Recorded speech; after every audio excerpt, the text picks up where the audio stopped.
professional ဆန်နဲ့ Facebook page တစ်ခုကိုဖွင့်နေပြီဒါပေမဲ့ကို့မှာဒီ page logo နဲ့ banner အတွက်ကိုစားပိတ်အပ်ဖို့အတွက်စားပိတ်ကြီးလည်းမရှိဘူးကိုယ်တိုင်ဆွဲဖို့အကြပြန်တော့လေကို့မှာထင်ထားလောက်တဲ့ skill မရှိဘူးဆိုရင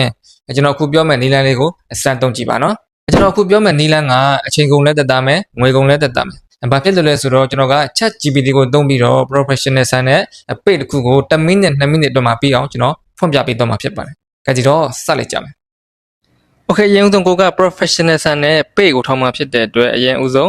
page နာမည်ကောင်းပေးဖို့လိုတယ်။အဲ့တော့ကိုက Facebook page မှာဘယ်လိုအကြောင်းအရာမျိုးနဲ့ပတ်သက်ပြီးတော့ sharing လုပ်မှာလဲ။နောက်လည်း sharing လားဒါမှမဟုတ် AI ဗီဒီယိုတွေကိုတင်မှာလား။ကိုဖန်တီးမဲ့အကြောင်းအရာတွေနဲ့ပတ်သက်ပြီးတော့ဒီ chat GPT မှာငါကဒီအကြောင်းအရာတွေနဲ့ပတ်သက်ပြီးတော့ page တစ်ခုထောင်နေတယ်page နာမည်ကိုဘယ်လိုပေးရင်ကောင်းမလဲလို့ဒီမှာရေးထည့်လိုက်အဲ့ဒီမှာကိုပြောထားတဲ့အကြောင်းအရာနဲ့ဆက်ဆက်ပြီးတော့ brand ဖြစ်လွယ်တဲ့လူတွေမှတ်မိလွယ်တဲ့ page နာမည်ပေါင်း350တိတူချပေးလိုက်မယ်အဲ့ဒီမှာကိုသဘောအကျဆုံးအကြိုက်ဆုံးနာမည်တစ်ခုကိုရွေးပြီးတော့ငါကဒီတစ်ခုကိုကြိုက်တာဆိုပြီးတော့ဒီမှာရေးထည့်လိုက်ကျွန်တော်ကအဲ့ဒီမှာ AI Motion Studio ဆိုတာကိုအဲ့ဒီမှာကြိုက်တယ်လို့သူကိုရေးထည့်လိုက်တယ်အဲ့ဒီမှာသူက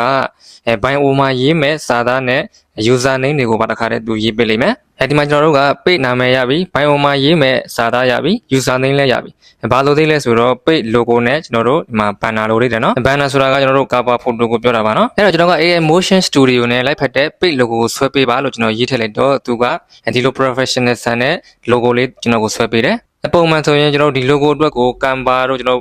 ်တခြား photo editing software တွေနဲ့ကျွန်တော်တို့အချိန်ပေးပြီးတော့လုပ်ရတယ်အခုဆိုရင်ကျွန်တော်စက္ကန့်ပိုင်းတွင်းမှာဒီ logo လေးကိုရပြီเนาะ logo ပြီးတော့ banner ဆွဲခိုင်းရမယ်အဲ့တော့ page banner ဒါမှမဟုတ် cover photo ကို professional ဆန်ဆွဲပေးအောင်လို့ကျွန်တော်ရေးထည့်လိုက်တယ်အဲ့ဒီမှာသူက professional ဆန်နဲ့ဒီမှာ banner လေးကိုဆွဲပေးပြီเนาะကျွန်တော်လည်းသဘောကျပါတယ် okay page တစ်ခုရဲ့အဓိကလိုအပ်ချက်တွေကိုရပြီဆိုတော့ကျွန်တော်တို့က Facebook account ကိုတွားပြီးတော့ page ဖွင့်မယ်ကိုယ့်ရဲ့ Facebook account လေးကိုဝင်ပြီးတော့ဘယ်ဘက်အပေါ်တောင်းကအကြောင်း၃ကြောင်းကိုနှိပ်လိုက်ဒီလိုပေါ်လာပြီဆိုရင်ဒီမှာအလံပုံစံလေးနဲ့ page ဆိုတာပါလိမ့်မယ်အဲ့ဒီကောင်ကိုနှိပ်လိုက်ပြီးရင်ဒီမှာဘယ်ဘက်ပေါ်တောင်းလေးမှာ create ဆိုတာရှိတယ်အဲ့ဒီကောင်ကိုနှိပ်လိုက်ဒီနေရာမှာကျွန်တော်တို့ရဲ့ page name ကိုထည့်ပါမယ်ကျွန်တော်ကကျွန်တော်အကြိုက်ဆုံးဖြစ်တဲ့ AI Motion Studio ဆိုတာကိုကျွန်တော်ထည့်လိုက်မယ်ပြီးရင် next ကိုနှိပ်ပါမယ်နော်ဒီနေရာမှာကျွန်တော်တို့က page မှာဘာအကြောင်းအရာနဲ့ပတ်သက်ပြီးတော့တင်ပါလဲကိုတင်မဲ့အကြောင်းအရာနဲ့ပတ်သက်ပြီးတော့ဒီမှာ category တွေ2မျိုး3မျိုးထိရေးလို့ရပါတယ်ပြီးရင် create ဆိုတာကိုနှိပ်လိုက်မယ်နော်ဒီနေရာမှာ business နဲ့ creator ဆိုပြီးတော့2မျိုးရှိပါတယ်နောက်ခါမှာကိုက monetization ကိုမျှော်မှန်းထားတယ်ဆိုရင်ကျွန်တော်တို့ creator ကိုရွေးပါမယ်နော်ပြီးရင် next ကိုနှိပ်ပါမယ်ဒီနေရာမှာ page bio တွေကျွန်တော်တို့ website တွေ email တွေကျွန်တော်တို့လိပ်စာတွေပြီးတော့ကျွန်တော်တို့ဖုန်းနံပါတ်တွေအကုန်လုံးဒီမှာထည့်လို့ရတယ်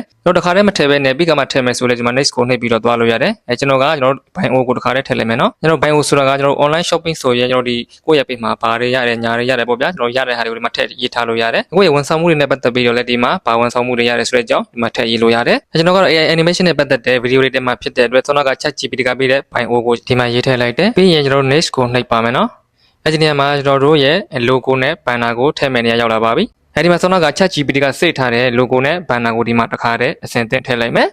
လူပုံစံအဝိုင်းလေးနဲ့နေရာမှာကျွန်တော်တို့ logo အဝိုင်းပုံစံလေးကိုထည့်မယ်